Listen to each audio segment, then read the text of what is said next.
अच्छा जी, तो जनाब, हमारे पास जो आज का जो नया टॉपिक है वो है हार्ट साउंड। नॉर्मल साउंड कौन से हैं, हार्ट साउंड कौन से हैं और एबनॉर्मल कौन से हैं। जैसे कल हमने कार्डियक साइकिल किया था, तो कार्डियक साइकिल में हमने आइसोवॉल्यूमेट्रिक कंट्रैक्शन, रैपिड इजेक्शन फेज और फिर स्लो इजेक्शन फेज, और इसी तरीके से आइसोवॉल्यूमेट्रिक रिलैक्सेशन और रैपिड वेंट्रिकल फीलिंग और स्लो वेंट्रिकुलर फीलिंग, और फिर इसके बाद जो है ना लेट डायस्टल जो फेस था हमारे पास, एट्रियल सिस्टली, इसके बारे में कल हमने बात की थी। कार्डियक साइकिल के सिस्टली डायस्टली कितना टाइम रहता है, कितना नहीं रहता है, ठीक है।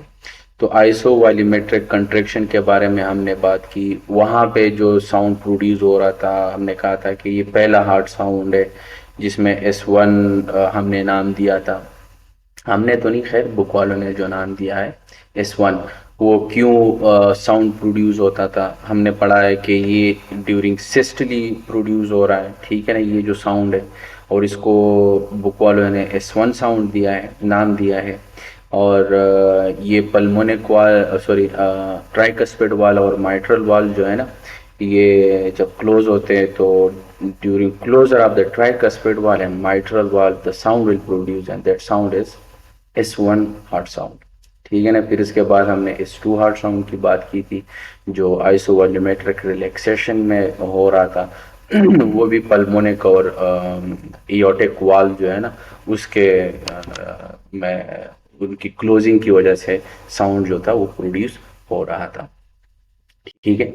तो इसी तरीके से फिर हमने स्त्री हार्ट साउंड की बात की थी। स्त्री हार्ट साउंड जो था वो हमने कहा था कि ये जो थर्ड हार्ट साउंड है, ये हमारे पास जो रैपिड वेंट्रिकुलर फीलिंग होती है, ठीक है ना।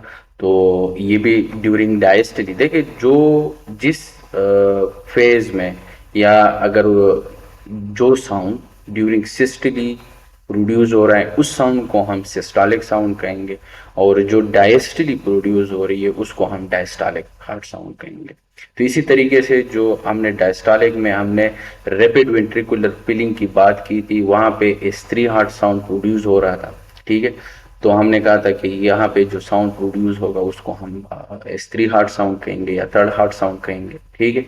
क्यों हो रहा था, क्योंकि जब ऊपर से ब्लड जब नीचे वेंट्रिकल की तरफ आती है, यानी एट्रिया से वेंट्रिकल की तरफ जब ब्लड आता है, तो उस टाइम क्योंकि ज़्यादा ऊपर से जो है ना वो वॉल्यूम का जो प्रेशर है वो बहुत ज़्यादा होता है, और वो दीवारों पे जब लगता है तो उस टाइम साउंड प्रोड्यूस होगी, और उस साउंड को हम थर्ड हार्ट साउंड हमने नाम दिया था, ठीक है।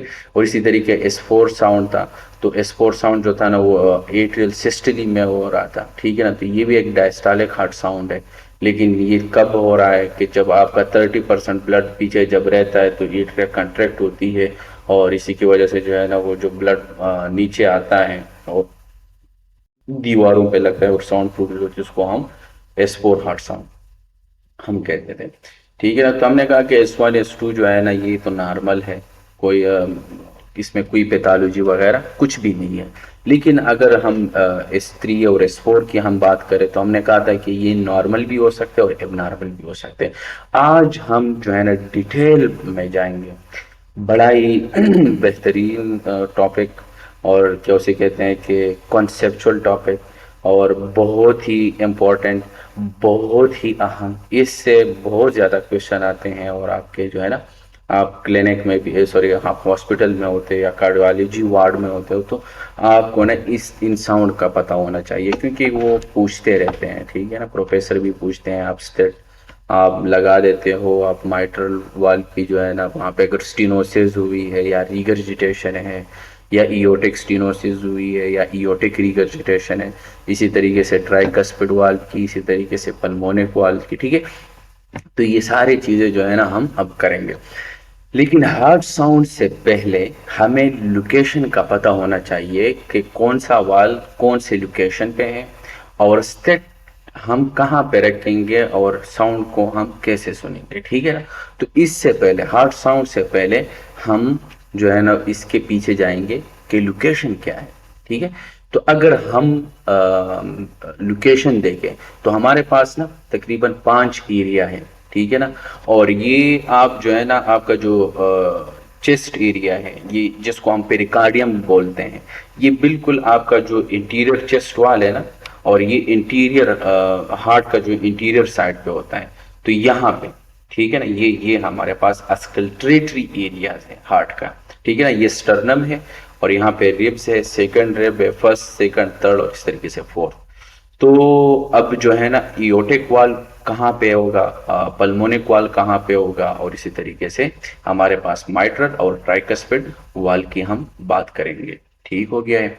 अब हमारे पास 5 एरिया है, ये 5 एरिया है, कहाँ कहाँ पे कौन कौन सा हमारे पास वो है, ठीक है ना। तो अगर आप देखें कि ये जो A1 एरिया है, मतलब ये इयोटिक वाल है, ठीक है ना। फिर इसके बाद जो है ना हमारे पास P2 एरिया है, यानी पल्मोनिक वाल।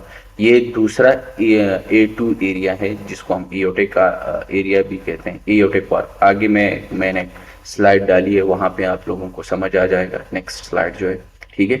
इसके अलावा ट्राइकस्पिड वाल्व है, ठीक है ना, और इसके अलावा जो है ना माइट्रल। तो कुल मिला के ये 5 एरिया है, ठीक है।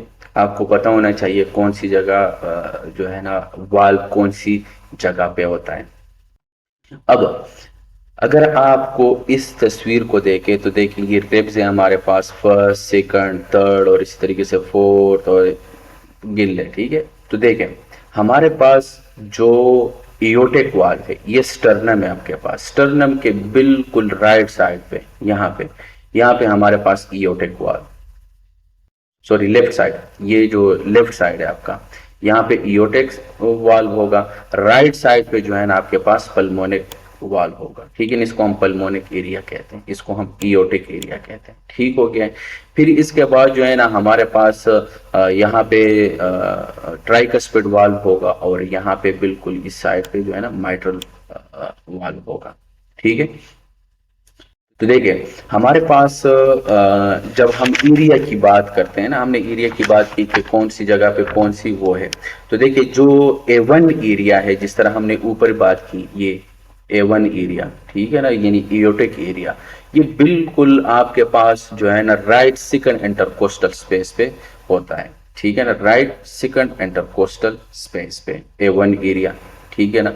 और इसके अलावा जो A2 वाला है, वो बिल्कुल थर्ड जो इंटरकोस्टल स्पेस होता है, लेकिन ये आपके पास लेफ्ट साइड पे होता है, वो राइट साइड पे और ये लेफ्ट साइड पे, ठीक है। इसके अलावा जो है ना पल्मोनिक एरिया है, ये भी आपके पास लेफ्ट सेकंड इंटरकोस्टल स्पेस, ठीक है ना, जो लेफ्ट सेकंड इंटरकोस्टल स्पेस है, ठीक है, ये आपके पास यहाँ पे है। इस तरीके से ट्राइकस्पिड वाल, ये तो आप लोगों ने मतलब एरिया की बात की, और उसकी बात की कि कहाँ पे कौन सी। और जो माइट्रल वाल्व है, ये फिफ्थ इंटरकोस्टल स्पेस बिल्कुल निपल के जो नीचे है, यहाँ पे है। और ये बहुत कॉमन आम जो है ना फेमस क्वेश्चन भी है, हर जगह पे ये आते हैं, पूछते हैं कि माइट्रल वाल्व जो है ना हम कहाँ पे ज्यादातर इनको सुनते हैं। तो जो फिफ्थ इंटरकोस्टल स्पेस है बिल्कुल निपल के नीचे, ठीक है। तो यहाँ पे हम इनको सुनते हैं जो माइट्रल वाल्व है, ठीक हो गया। ये जो अर्ब्स पॉइंट है ना, अर्ब्स, ये बेसिकली इन लोगों ने दिया था, ये वैसे मैंने नेट से डाउनलोड किया ये फोटो। बेसिकली ये एक होती है ना अर्ब पॉलिसी, और एक है अर्ब पॉइंट। ये S1 और S2 को कंबाइनली जब हम इनको सुनते हैं ना और डिफ्रेंशिएट करते हैं, तो इस यहाँ पे जो पॉइंट होता है ना, उसको हम अर्ब पॉइंट कहते हैं, ठीक है। तो बेसिकली उसके लिए यूज होता है, तो ज्यादा डिटेल पे हम नहीं जाएंगे इसके पीछे, और ये मतलब हमारा वो भी नहीं है, ठीक है। अब हम जो मेन टॉपिक है उसकी तरफ हम आते हैं, जो हार्ट साउंड है, ठीक है ना। तो देखिए हार्ट साउंड आपके पास नॉर्मल भी हो सकते हैं, जैसे हमने पहले बात की, और एबनॉर्मल भी हो सकते हैं। तो नॉर्मल की अगर हम बात करें तो इसमें हमारे पास S1 साउंड है, S2 है, S3 है, S4 है, ठीक है। तो इन S1, S2, S3, S4 के बारे में हमने कल भी बात की थी कार्डियक साइकिल में, अगर आप लोगों को याद हो, वहां पे भी हमने इसके बारे में हमने जिक्र भी किया है, इनको डिस्कस भी किया है, कौन सा साउंड सिस्टली प्रोड्यूस होगा, कौन सा साउंड डायस्टली प्रोड्यूस होगा। और अब स्टार्ट में भी मैंने दोबारा आप लोगों को ये दोहराया, एक्सप्लेन किया, दोबारा रिपीट भी किया हम लोगों ने, ठीक है। तो देखें, ऑलरेडी इन चीजों को हमने पढ़ा, लेकिन अब हम डिटेल में पढ़ेंगे इसको, S1 S2 S3 S4। अब एबनॉर्मल जो है ना, ये S3 और S4, जैसे कि हमने पहले बोला कि ये S3 जो है ना, ये आपके पास नॉर्मल भी हो सकते हैं और एबनॉर्मल भी हो सकते हैं। इट कैन बी नॉर्मल, ठीक है, कैन बी नॉर्मल, और it can be abnormal, abnormal, ठीक है। तो ये जो S3 S4 है ना, ये कैन बी नॉर्मल और कैन बी एबनॉर्मल, ठीक है। और इसके अलावा जो हमारे पास जो साउंड है वो है क्लिक, ये एबनॉर्मल है। स्नैप एबनॉर्मल है। पेरिकार्डियल रब एबनॉर्मल है। पेरिकार्डियल नॉक एबनॉर्मल है। मरमर एबनॉर्मल है, ठीक है। तो अब देखें, अब हम S1 हार्ट साउंड के बारे में बात करेंगे। अगर हम S1 हार्ट साउंड की हम बात करें, कल जैसे हमने पढ़ा कि ड्यूरिंग सिस्टली आपके पास 3 फेजेस होते थे, आइसोवॉल्यूमेट्रिक कंट्रैक्शन, रैपिड वेंट्रिकुलर फिलिंग और स्लो वेंट्रिकुलर फिलिंग। ऐसे हमने कहा था ना, हमने कहा था कि आइसोवॉल्यूमेट्रिक कंट्रैक्शन में यहाँ पे हमारे पास माइट्रल वाल्व और ट्राइकस्पिड वाल्व बंद होते हैं, और जैसे बंद होते हैं उस टाइम हमारे पास जो है ना एक साउंड प्रोड्यूस होती है और उसको हम कहते हैं S1 हार्ट साउंड। और क्योंकि ड्यूरिंग सिस्टली ये बंद हुआ है, इसलिए इस साउंड को हम सिस्टोलिक साउंड कहेंगे, ठीक है। तो पहला पॉइंट, S1 हार्ट साउंड जो होगा वो सिस्टोलिक साउंड होगा। कल हमने इसको एक्सप्लेन किया है कि सिस्टोलिक किस तरह है, क्योंकि आइसोवॉल्यूमेट्रिक कंट्रैक्शन में आपके पास माइट्रल और ट्राइकस्पिड वाल्व जो है ना वो बंद होते हैं। तो देखिए वही चीज मैंने दोबारा लिखी है यहाँ पे, ठीक है। इसके 2 कंपोनेंट्स हैं, एक है ट्राइकस्पिड कंपोनेंट और एक है माइट्रल कंपोनेंट, ठीक है ना। ये कहाँ पे आपके पास बेस्ट अस्कल्टेट होता है? माइट्रल एरिया में, ठीक है ना। जो माइट्रल एरिया, जैसे कि ऊपर हमने इसको, अगर आप ऊपर हमने एक्सप्लेन किया ना, वहां पे अगर आप देखें तो वहां पे। और ट्राइकस्पिड कंपोनेंट आप कहाँ पे बेस्ट अस्कल्टेट करते हो? ट्राइकस्पिड एरिया में, जैसे कि ऊपर आप लोगों ने पिक्चर देखा है उसमें, ठीक है। तो ये हमारे पास 2 कंपोनेंट है S1 हार्ट साउंड के। कब प्रोड्यूस होगा? ड्यूरिंग सिस्टली या ड्यूरिंग डायस्टली। तो जो S1 हार्ट साउंड है ड्यूरिंग सिस्टली, पहला पॉइंट। कब? आइसोवॉल्यूमेट्रिक कंट्रैक्शन जब होती है, 2 पॉइंट। तीसरा पॉइंट ये है, इसके बारे में आप लोगों ने याद रखना है कि इसके 2 कंपोनेंट है। कौन कौन सा? एक माइट्रल कंपोनेंट और एक ट्राइकस्पिड कंपोनेंट। माइट्रल कंपोनेंट अब कहाँ पे हम सुन देते हैं? माइट्रल एरिया पे। ट्राइकस्पिड कहाँ पे सुनते हैं? ट्राइकस्पिड एरिया पे। क्लियर हो गया? 3 पॉइंट हमने किए, आगे चलते हैं। अब हमारे पास एबनॉर्मेलिटीज की अगर हम बात करें S1 हार्ट साउंड की, तो इसमें हमारे पास ना 3 बातें आप लोगों ने रखनी है S1 हार्ट साउंड की। अगर ये हमारे पास एबनॉर्मल हो जाए, नॉर्मल हो well and good, no tension, लेकिन क्योंकि हम डॉक्टर है तो पता होना चाहिए नॉर्मल का भी और एबनॉर्मल का भी। अगर आपके पास S1 हार्ट साउंड एबनॉर्मल आया, अब एबनॉर्मल कैसे, मतलब कि सॉफ्ट आ रहा है या लाउड है या वेरिएबल है, ठीक है ना। तो सॉफ्ट कब होगा, लाउड कब होगा, और वेरिएबल, जिसको वेरिएबल इंटेंस कहते हैं, यहाँ पे मैंने लिखा है इंटेंसिटी, वेरिएबल इंटेंसिटी, ठीक है।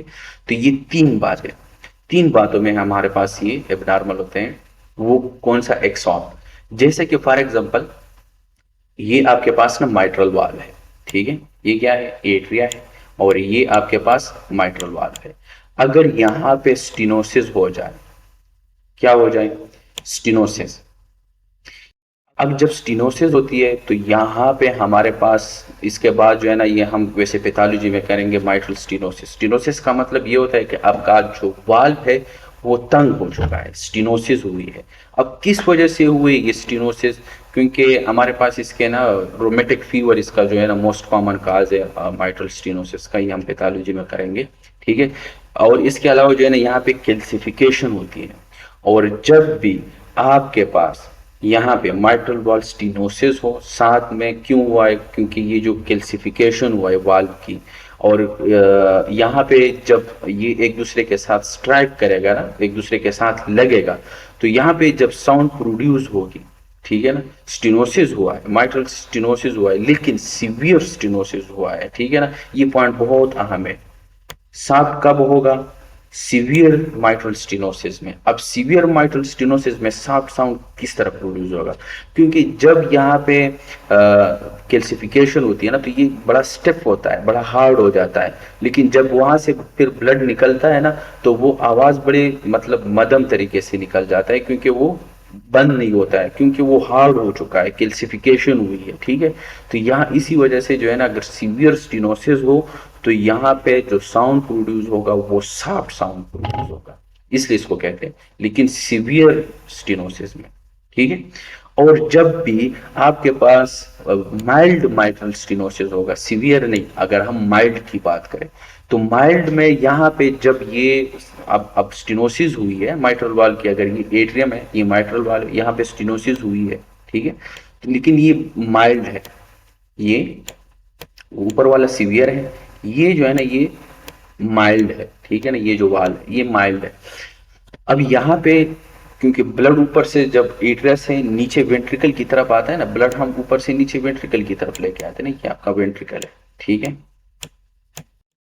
तो जब ऊपर से ब्लड नीचे की तरफ आता है, लेकिन यहाँ पे स्टेनोसिस हुई है, माइल्ड स्टेनोसिस है, लेकिन ऊपर से जब ब्लड फोर्सफुली नीचे की तरफ आती है ना तो वहां पे जो साउंड प्रोड्यूस होगा ना वो लाउडली होगा, क्योंकि अब आपके पास कैल्सिफिकेशन ही हुई है, स्ट्रिप नहीं है, आपका आवाज जो है ना थोड़ी सी माइल्ड स्टेनोसिस है, लेकिन जब आप इतने सी जगह से आप पानी जो है ना वो तेजी के साथ जो है ना आप निकाल लेते हो तो एक आवाज निकलती है, लेकिन जब ये आवाज होगा तो ये लाउड आवर साउंड होगा, तो इसलिए इसको कहते हैं ये माइल्ड स्टेनोसिस में हमारे पास जो साउंड प्रोड्यूस होगा वो लाउड होगा, ठीक है ना।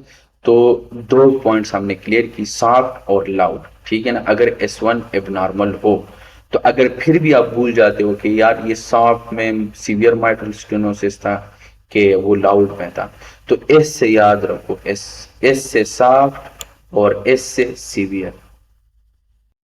जुगाड़ है, जुगाड़ का मतलब होता है निमोनिक है, ठीक है, हम जुगाड़ बोलते हैं। तो देखिए सॉफ्ट से भी एस से है और सीवियर भी एस से है, तो सॉफ्ट में सीवियर माइट्रल स्टेनोसिस होगी, ठीक है ना, जब सॉफ्ट साउंड सुनाई देगा तो उसमें इसका मतलब है कि सीवियर माइट्रल स्टेनोसिस है, और लाउड में माइल्ड जो है ना वो माइट्रल स्टेनोसिस है due to the high pressure of the atria. ये बातें सारे मैंने यहाँ पे लिखी है, सही है, बस फर्क इतना है कि मैं उर्दू और हिंदी में बता देता हूँ, बाकी जो है ना इंग्लिश में, ठीक है ना। वेरिएबल इंटेंसिटी ये है कि आपके पास जो 3rd डिग्री ब्लॉक होता है और एफिब होता है ठीक है ना, तो उसमें जो है ना आपके पास वेरिएबल साउंड जो है ना वो प्रोड्यूस हो जाता है, ठीक है ना। 3rd डिग्री ब्लॉक के बारे में भी हमने बात की है, एफिब के बारे में भी हमने बात की है, बड़े डिटेल के साथ विद ईसीजी हमने इन चीज़ों को एक्सप्लेन किया है, ठीक है ना। अगर फिर भी आप लोग भूल गए हो तो जाके आप चैनल से आप वीडियो देख सकते हैं, वहां पे है, ठीक है। इसके बाद हम S2 साउंड की तरफ आते हैं। तो S2 साउंड जैसे कि कल हमने पढ़ा था कि S2 साउंड कब होगा, आइसोवॉल्यूमेट्रिक रिलैक्सेशन में होगा हमारे पास, ठीक है। और आइसोवॉल्यूमेट्रिक रिलैक्सेशन कब होता है, ये ड्यूरिंग डायस्टिक। तो ये जो साउंड है ये इसको हम डायस्टॉलिक हार्ट साउंड कहेंगे, ठीक है ना। तो देखिए इस पे रट्टा लगाने की जरूरत ही नहीं है, अगर आपको कार्डिक साइकिल आता है ना तो इसका मतलब ये है कि आपको जो है ना साउंड भी आपको समझ आ रहा है, अगर आपको कार्डिक साइकिल समझ नहीं आया है तो इसका मतलब है कि आपको ये भी समझ नहीं आएगा, ठीक है। तो देखिए ये सारी चीजें कल हमने की थी कि वहां पे जो जब रिलैक्सेशन होती है ना, तो जब रिलैक्सेशन का मतलब होता है कि आपका हार्ट जो है ना वो डायस्टल फेज में चला जाता है, यानी जिसको हम डायस्टॉलिक कहते हैं, ठीक है ना। तो उस टाइम हमारे पास हार्ट जो है ना वो डायस्टली और रिलैक्स होता है, तो उस टाइम जब साउंड प्रोड्यूस होगा उसको हम डायस्टॉलिक हार्ट साउंड कहेंगे, और उसको हम S2 हार्ट साउंड भी कहते हैं, ठीक है ना। जो S2 हार्ट साउंड है ड्यूरिंग डायस्टली ये प्रोड्यूस होता है, कहने का मकसद ये। दूसरा पॉइंट आप लोगों ने ये याद रखना है कि ये कब प्रोड्यूस होगा, जैसे कल हमने पढ़ा था कि उस टाइम जो है ना हमारे पास पल्मोनिक वाल और एयोर्टिक वाल जो है ना वो क्लोज होते हैं, क्योंकि ओपन जब होती है ना और वहां पे साउंड प्रोड्यूस होती है तो ये फिर ये एबनॉर्मल है, वो आगे हम बात करेंगे, ठीक है। लेकिन हेल्दी नॉर्मल हेल्दी वाल्व जब ओपन होती है तो वो कोई साउंड नहीं करता है, ठीक है। अब इसके भी दो कंपोनेंट्स है, जैसे कि हमने S1 के बारे में दो कंपोनेंट का है, इसके में भी दो कंपोनेंट है, वही पल्मोनिक और एयोटिक। तो देखें पल्मोनिक कंपोनेंट है, यानी पल्मोनिक साइड पे, और एओर्टिक साइड, वही चीज है, ठीक है ना। तो यहाँ पे स्प्लिटिंग होती है, ठीक है ना। अब जो स्प्लिटिंग है वो S1 में कॉमन नहीं है, लेकिन यहाँ पे S2 जो है ना, ये जो स्प्लिटिंग है, एक जो है ना फिर पहला हो जाता है और दूसरा उसके तुरंत बाद आ जाता है, लेकिन एक पहला हो जाता है, इसको कहते हैं स्प्लिटिंग, ठीक है ना। अब स्प्लिटिंग ये ड्यूरिंग इंस्पायरेशन जो है ना, ये स्प्लिटिंग होती है, ठीक है। अब ये डिसअपियर होती है एक्सपायरेशन पे, ठीक है ना। तो ये जो S2 हार्ट साउंड है ना, स्प्लिटिंग होती है यहाँ पे कॉमन है, लेकिन S1 में ये कॉमन नहीं है, ठीक है ना, क्योंकि ये ड्यूरिंग इंस्पायरेशन जो है ना वो हमारे पास होती है, और ड्यूरिंग एक्सपायरेशन ये फिर डिसअपियर होती है।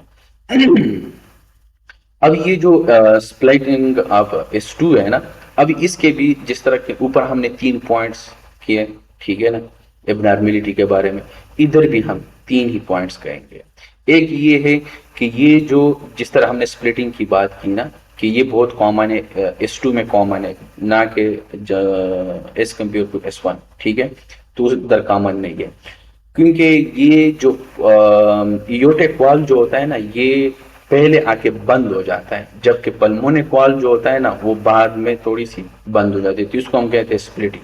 अब इयोटिक वाल्व जो है ना come first then pulmonic valve, aortic valve पहला बंद होगा, जबकि पल्मोनिक वाल्व थोड़ी देर, इतना भी टाइम नहीं लगता है इस पे, लेकिन आपको पता लग जाएगा कि ये थोड़ी सी बाद में आया हुआ है, ठीक है ना, जिसको हम कहते हैं स्प्लिटिंग। लेकिन ये ड्यूरिंग इंस्पायरेशन, जब आप सांस अंदर की तरफ ले जाते हो तो जो पीछे जो हमारे पास पल्मोनिक वाल है ना, लंग एक्सपेंड हो जाती है, ठीक है ना, तो उसी वजह से इंस्पायरेशन की वजह से जो है ना वो पल्मोनिक वाल थोड़ी देर बाद जो है ना वो बंद हो जाती है, ठीक है, इसको हम कहते हैं स्प्लिटिंग। लेकिन ये एक्सपायरेशन पे जब आप बाहर निकालते हो, ठीक है ना, तो फिर ये जो है ना डिसअपियर हो जाती है, ठीक है ना। तो इसमें एक रिवर्स, दूसरा फिक्स्ड, ये अब रिवर्स्ड कब होगा और फिक्स्ड कब होगा।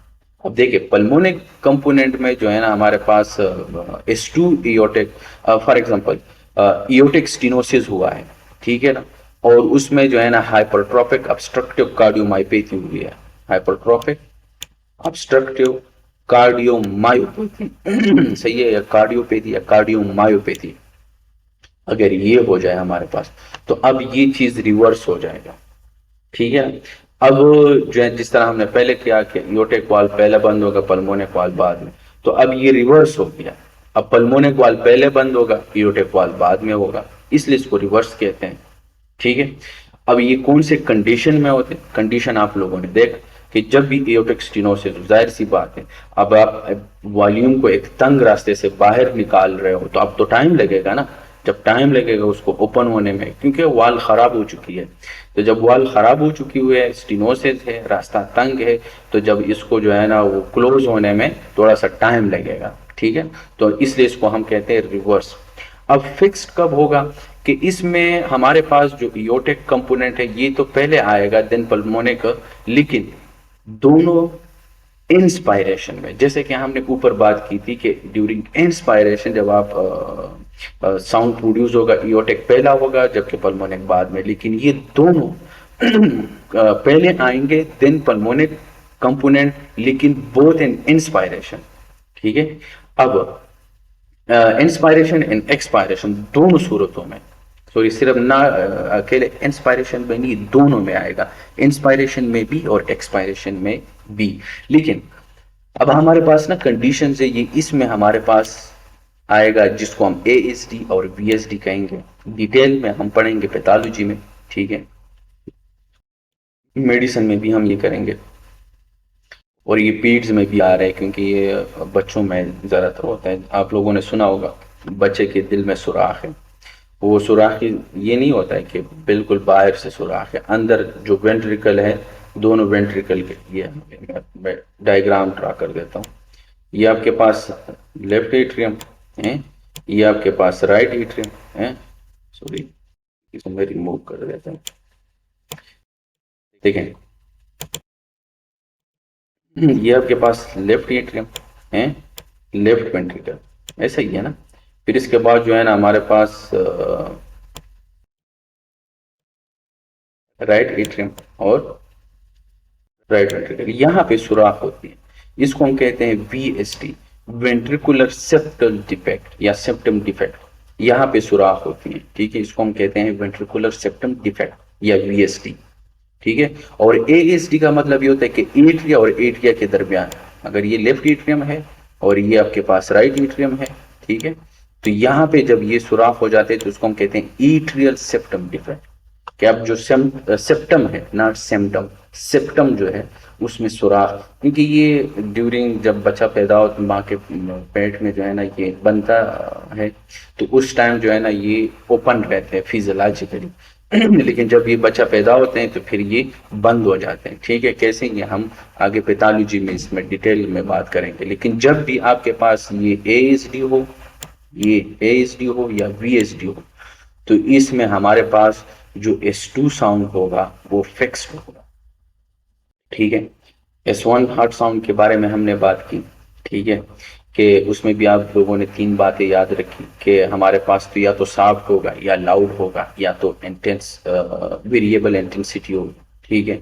सॉफ्ट कब होगा, माइल्ड का कब होगा, लाउड कब होगा, ठीक है।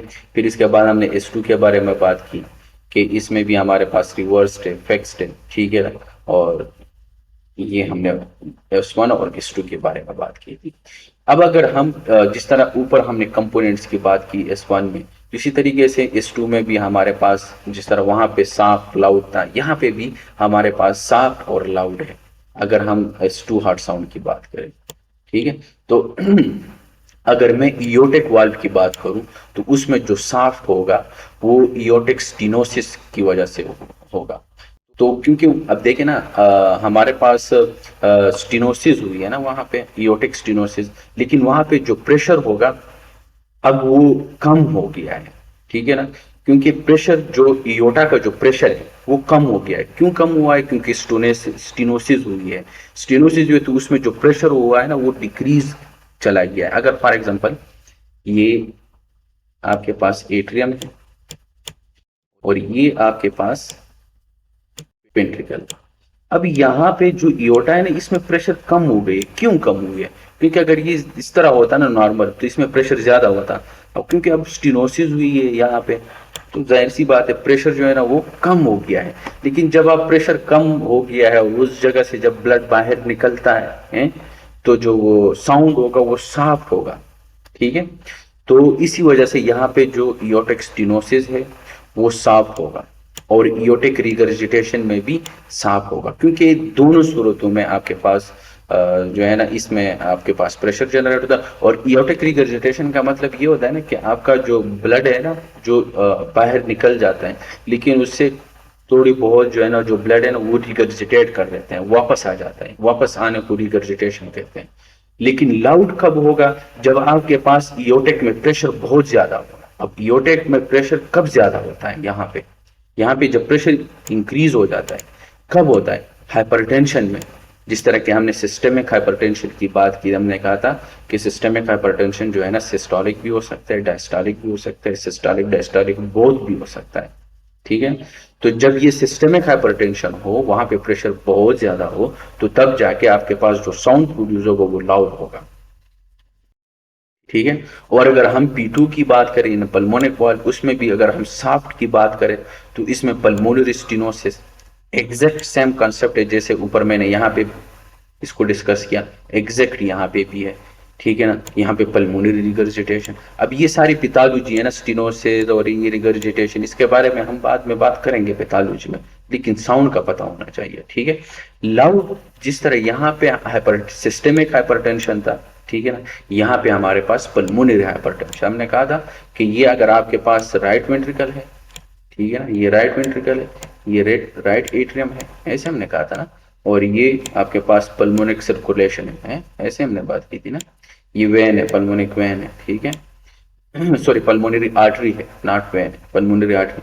अब यहाँ पे जो ये होगा, यहाँ पे जो प्रेशर ज्यादा हो जाता है, कितना, 25 से ज्यादा, 25 mmHg से मिलीमीटर मरकरी। कल हमने बात की थी ना इसके बारे में, हमने कहा था कि अगर 25 से हमारे पास प्रेशर जो है ना वो ज्यादा हो जाए तो उसको हम क्या कहेंगे, पल्मोनरी हाइपरटेंशन। तो ये वही पल्मोनरी हाइपरटेंशन, अब यहाँ पे भी प्रेशर जो है ना वो ज्यादा हो गया है, ठीक है, तो पल्मोनरी हाइपरटेंशन। इसके अलावा जो है ना हमारे पास है soft S1 and S2। Soft S1 and S2 दोनों, मतलब अगर आपके पास S1 और S2 दोनों साथ आ गए, ठीक है ना, तो तीन काजेज है हमारे पास। एक है हमारे पास, अगर फॉर एग्जांपल एक पेशेंट है वो बहुत ज्यादा ओबीज है, ओबीज है, तो जब आप स्टेट रखते हो तो ये क्योंकि आगे आप जो है ना आप सारों ने अपने गोश्त चढ़ाया है या फैट्स चढ़ाया है जो भी हो, तो इसको ओबेसिटी कहते हैं ना, लेकिन जब आप साउंड सुनते हो तो फिर ये इसी तरीके से ये सॉफ्ट आएगा, ठीक है। दूसरा ये है कि पेरिकार्डियल इफ्यूजन हो, ठीक है ना, क्योंकि जब आपके पास वहाँ पे वहाँ पे वो जमा हो जाए, ठीक है ना, तो इसकी वजह से भी आपके पास जो है ना वो साफ्ट S1 और S2 आएगा। इसके अलावा एम्फाइसीमा हो, तो ये तीन काजेज है हमारे पास, ठीक है ना, इसमें S1 और S2 साफ्ट आएगा, ठीक है ना। अगर हम अब स्त्री हार्ट साउंड की बात करें तो स्त्री हार्ट साउंड जो है ना, जिस तरह की हमने कल बात की थी कि कब होगा, जब ये भी डायस्टोलिक हार्ट साउंड है, ठीक है, लेकिन कब होगा, जब आपके पास रैपिड वेंट्रिकुलर फीलिंग होती है, ठीक है ना, रैपिड वेंट्रिकुलर फीलिंग होती है, तो उस टाइम जो है ना आपके पास जो साउंड प्रोड्यूस होगा उसको हम कहेंगे स्त्री हार्ट साउंड, ठीक है। अब ये आपके पास राइट साइड पे भी अस्कल्टेड और लेफ्ट साइड पे अस्कल्टेड होता है, देखें। और राइट साइड पे अगर आप देखें तो लेफ्ट पेरास्टर्नल जो बॉर्डर है, और राइट पे जो है ना बिल्कुल हार्ट का जो एपेक्स है, यानी जहाँ पे जो माइट्रल स्टीनोसिस होती है वहां पे, ठीक है ना। अब ये हमने जैसे कहा था कि इट कैन बी नॉर्मल और इट कैन बी एबनॉर्मल। तो जो नॉर्मल है चिल्ड्रन में ये नॉर्मल होगा, लेकिन एबनॉर्मल हमारे पास जब भी आपके पास वाल जो है, यानी जो माइट्रल वाल है वहां पे वो बिल्कुल टाइट हो चुका है, ठीक है ना, और ये ब्लड जब टाइट वाल से बाहर निकलता है और वॉल्यूम ज्यादातर ओवरलोड हुआ हो, हाँ, वॉल्यूम बहुत ज्यादा हुआ है, वॉल्यूम ओवरलोड हुई है, तो उस टाइम जब ये साउंड प्रोड्यूस होगा उसको हम एबनॉर्मल स्त्री हार्ट साउंड करेंगे। चिल्ड्रन में ये नॉर्मल है, लेकिन ये और जैसा कि फॉर एग्जांपल वॉल्यूम ओवरलोड कौन से कंडीशन में होते हैं, आपके पास प्रेगनेंसी है, congestive heart failure. Congestive heart failure में ये है कि आपका हार्ट सही तरीके से काम नहीं कर रहा है, जब वो काम नहीं कर रहा है तो जो फ्लूइड है, जो वॉल्यूम है, वो पीछे से कामुलेट हो रहा है ना, क्योंकि हार्ट जो है ना वो सही तरीके से पंप नहीं कर रहा है, इसको कहते हैं कंजेस्टिव हार्ट फेलियर, कंजेशन हुई है, वॉल्यूम ओवरलोड हुई है, क्योंकि हार्ट सही तरीके से काम नहीं कर रहा है तो वॉल्यूम पीछे जमा हो जाती है। इसी वजह एक जो है ना वॉल्यूम ओवरलोड का एक ये हमारे पास एक कंडीशन ये भी है, ठीक है ना। दूसरी जो है ना प्रेगनेंसी है, प्रेगनेंसी में आपके पास जो है ना क्योंकि ब्लड वॉल्यूम जो है ना वो ज़्यादा होती है, वो इसलिए क्योंकि माँ के पेट के अंदर भी एक और इंसान है, बच्चा है, ठीक है ना, तो फिर वॉल्यूम डबल हो जाती है, तो वो भी वॉल्यूम ओवरलोडेड में, ठीक है ना, तो उस टाइम भी आपकी प्रेगनेंसी, कहने का मकसद ये है कि प्रेगनेंसी में भी स्त्री हार्ट साउंड ये आएगा। और अगर फॉर एग्जांपल आप किसी बंदे को हद से ज़्यादा आईवी इन्फ्यूजन दे दो, कोई मरीज आया है और आपने इसको आईवी इन्फ्यूजन दिया है लेकिन हद से ज़्यादा दिया है, तो ये भी वॉल्यूम ओवरलोड में आते हैं, और ये भी आपके पास। अब साइन एंड सिम्टम्स क्या है वॉल्यूम ओवरलोड के, अगर फॉर एग्जांपल आप किसी पेशेंट को आपने जो है ना वॉल्यूम को ओवरलोड किया है, तो जो पहला पेशेंट होगा वो ये होगा कि आपके पास जो जुगुलर वेनस प्रेशर है, जेवीपी, जिस तरह कल हमने बात की थी, वो इंक्रीज हो, ठीक है ना, वो इंक्रीज हो जाएगा, ये पहला साइन है उसका। पल्मोनरी एडिमा हो, ठीक है ना, तो ये भी आपके पास जो है ना वॉल्यूम ओवरलोड का जो है ना एक साइन है। और इसके अलावा जो है ना पेडल इडीमा, जो पाँव में जब इडीमा हो जाता है पेडल इडीमा, ठीक है ना, तो ये भी एक साइन है, ठीक है। इसी तरीके से हमारे पास जो है ना हमारे पास S4 हार्ट साउंड है। अब S4 हार्ट साउंड हमने कहा था कि ये एट्रियल सिस्टली जो है ना ये प्रोड्यूस होता है जब आपके पास जो है ना ब्लड जो है ना वो वेंट्रिकल एट्रिया से वेंट्रिकल की तरफ चला जाता है और दीवारों पे लगता है, और जब साउंड प्रोड्यूस होगी उसको हम S4 हार्ट साउंड कहेंगे। राइट साइड पे भी अगर आप देखें तो auscultated the left parasternal border, और लेफ्ट साइड पे auscultated the apex of the heart, ठीक है। सीधी सीधी सी बातें हैं।